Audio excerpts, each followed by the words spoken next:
No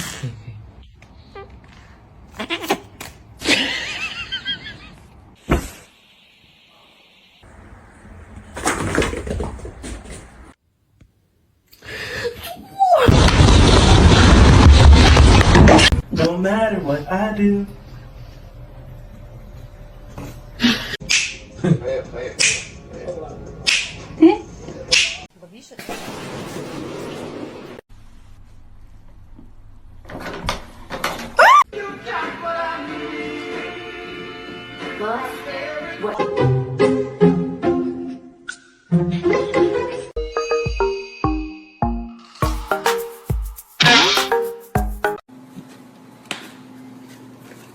Yay!